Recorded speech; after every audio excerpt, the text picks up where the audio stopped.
Ever wondered how many politicians it takes to change a light bulb in the US Capitol? Well, let's take a step back. Picture the US political system as a great American sausage factory. Intriguing, isn't it? Now, every sausage factory needs its main ingredients. In our case, these are the Democrats and Republicans.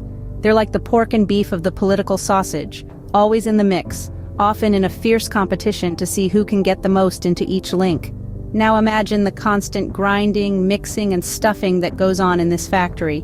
It's a bit like watching the two parties in action, always bickering, always campaigning, and always trying to get a leg, or in this case, a sausage link up on the other. The factory never stops, much like our election cycle. There always seems to be another vote around the corner, another sausage to be made. So in our sausage factory analogy, Democrats and Republicans are like the two main ingredients, constantly getting ground up together. Now, if you thought a sausage factory was chaotic, welcome to the three-ring circus of the US government. Let's start with the first ring, the executive branch, or as we like to call it, the ringmaster's domain. Here, the ringmaster, the president, tries to keep everything in balance.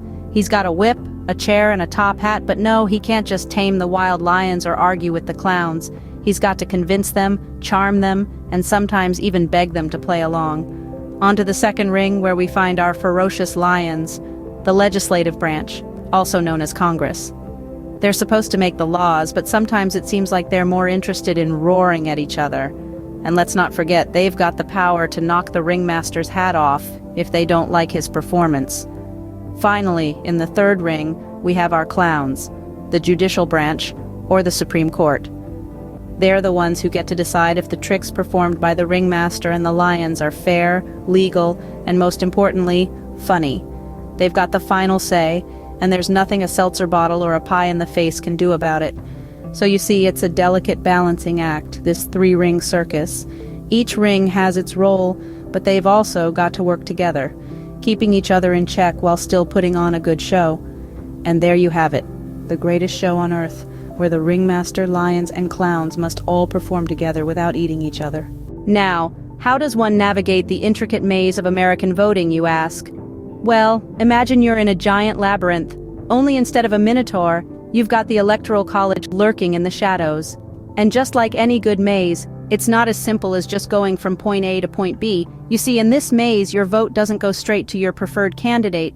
Oh no, that would be too easy. Instead, it goes to an elector, who then casts their vote. And the number of these electors? Well, that's a whole other level of the maze. But wait, there's more. Even if your candidate wins the popular vote, they could still lose the electoral vote. Yes, you heard right. Just when you thought you'd made it through the maze, there's a hidden trap door. So next time you're lost in a corn maze, just remember, it could be worse. You could be trying to understand the Electoral College. Still with us? Excellent. Because here comes the punchline. Picture this, folks. The US political system is like a complex, chaotic, yet somehow functional circus sausage factory hybrid. It's a whirlwind of spinning plates and flying trapeze artists, all while grinding out legislation like a dutiful butcher. It's a maze of confusion, yet somehow there's always a clapping audience at the end. And there you have it, folks. The US political system. A sausage-making, circus-performing, maze-running spectacle like no other on the planet.